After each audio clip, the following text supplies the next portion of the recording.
Abang kat Pavilion KL nak belanja satu keluarga makan. Ready! Tingkat 8 Wah, besarnya kedai dia. Ni pun sama juga. Mok dan Pok dah lama teringin nak makan ketam, dan tempat ni kita selalu datang juga. Memang terkenal dengan crab. Ketam kat sini ada 3 saiz. Abang nak order yang sini tapi dah habis, jadi abang order double XL. Banyak pilihan ketam kat sini. Tak tahu nak pilih yang mana. Ni kita selalu order salted egg crab. Lepas tu tambah lagi 2 set crab yang lain.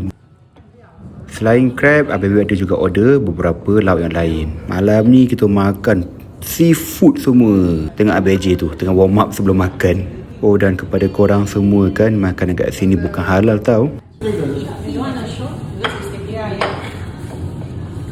Kita semua satu keluarga yang suka makan sini sebab ketam diorang fresh dan isi pun lembut. Bila order ketam, jangan lupa order juga mantau. Ambil roti, cicah dengan kuah yang pekat. Nikmat. Harga total semua yang ni. Yang penting semua happy, mak and pok happy, abang pun happy.